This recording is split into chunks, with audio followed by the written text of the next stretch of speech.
बुआ जी ने की दुर्गा देवी की बेटी मिली के साथ शर्मनाक हरकत देखकर आया दुर्गा देवी और अहाना को गुस्सा। दोस्तों, बड़े घर की छोटी बहू के आने वाले एपिसोड में एक ऐसा हादसा होने वाला है जो पूरे घर को हिला देगा। कहानी अब सिर्फ ताने तक सीमित नहीं रही, अब बात अत्याचार तक पहुंच चुकी है। दिन का वक्त था, लेकिन घर में एक अजीब सी खामोशी फैली हुई थी। दुर्गा देवी और अहाना दोनों अपने अपने कामों से बाहर गई थी। घर में बस मिली थी, मासूम, शांत, अपने सिलाई के काम में व्यस्त। तभी ऊपर से बुआ जी के कदमों की आहट आई। धीरे धीरे वो सीढ़ियां उतर रही थी। चेहरे पर वही पुरानी नफरत, वो जलन जो हर दिन मिली को नीचा दिखाने के लिए उबलती रहती थी। बुआ जी बोली, वाह मिली, आज भी बैठी है अपने रंग बिरंगे सपनों में। तुझे नहीं लगता तू इस घर पर बोझ बन गई है? मिली ने झुककर कहा, बुआ जी मैंने क्या किया, मैं तो बस अपना काम कर रही थी। लेकिन बुआ जी का चेहरा तमतमा गया। काम? तेरे जैसे लोगों का काम बस दूसरों की मेहनत बिगाड़ना है। मिली की आंखों में आंसू भर आए, पर उसने जवाब नहीं दिया, क्योंकि वो जानती थी बुआ जी के शब्द जहर से भरे होते हैं। बुआ जी की नज़र मिली के खुले बालों पर पड़ी। वो बोली, तेरे ये लंबे बाल देख देख कर मुझे चिढ़ होती है, इनसे तेरी अकड़ बढ़ती जा रही है। और तभी बुआ जी ने पास रखी कैंची उठाई। उनकी आंखों में पागलपन झलक रहा था। मिली ने डरते हुए पीछे हटने की कोशिश की, लेकिन बुआ जी ने उसका हाथ पकड़ लिया। अब तुझे सिखाती हूँ सबक, वो चिल्लाई और मिली के बाल काटने लगी। मिली चीख उठी, बुआ जी छोड़ दीजिए प्लीज। लेकिन वहां कोई सुनने वाला नहीं था। उसकी चीखें पूरे घर में गूंजने लगी।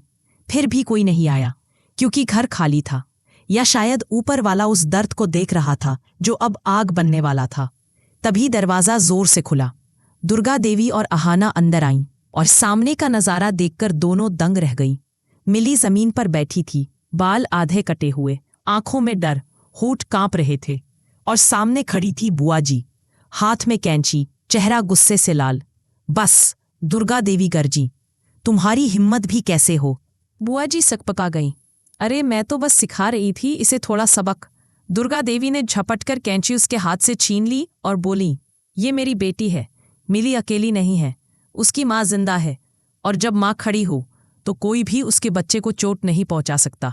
अहाना आगे बढ़ी, उसने बुआ जी के सामने कदम रखे। आपकी हर गलती हमने माफ की बुआ जी, हर ताना, हर इंसल्ट, क्योंकि हमने सोचा आप बड़ी हैं। लेकिन आज आपने हद पार कर दी। बुआ जी कुछ बोल नहीं पाई, उनकी आंखों में डर झलकने लगा। मैं तो बस। लेकिन दुर्गा देवी ने बीच में ही कहा, अब कोई मैं तो बस नहीं चलेगा, अब तुम इस घर में एक पल भी नहीं रहोगी। अहाना ने दरवाजा खोला और बोली, निकलिए बुआ जी, क्योंकि अब ये घर डर की जगह नहीं, आदर की जगह बनेगा। बुआ जी कांपते हुए बोली, तुम लोग मुझे घर से निकाल रही हो? अहाना ने ठंडी आवाज में कहा, हम तुम्हें नहीं निकाल रहे, तुम खुद अपने कर्मों से इस घर से बाहर हो चुकी हो। धीरे धीरे बुआ जी का चेहरा फीका पड़ गया। वो पीछे मुड़ी और बिना कुछ बोले बाहर चली गईं। मिली फूट फूट कर रो पड़ी। दुर्गा देवी ने उसे गले से लगाया, बेटी, अब कोई तुझे चोट नहीं पहुंचाएगा, तू अब सिर्फ मेरी नहीं, इस घर की शान है। अहाना ने उसके सिर पर हाथ रखा। मिली जो औरत आंसू बहाना छोड़ देती है, वो किसी के सामने झुकती नहीं। मिली ने धीरे से सिर उठाया।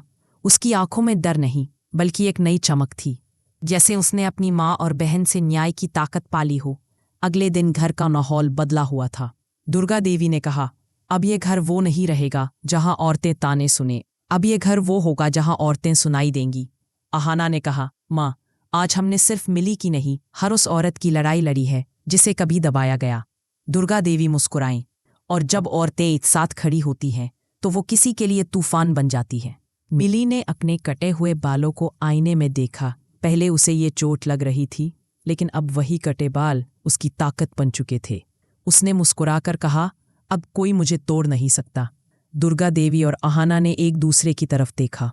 उन्हें समझ आ गया, ये घर अब डर का नहीं, सम्मान का प्रतीक है।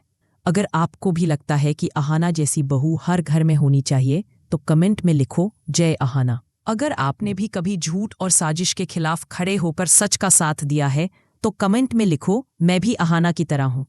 अगर आप भी मानते हैं कि औरत की इज्जत सबसे ऊपर है, तो इस वीडियो को लाइक करें, कमेंट करें और चैनल को सब्सक्राइब करना ना भूलें।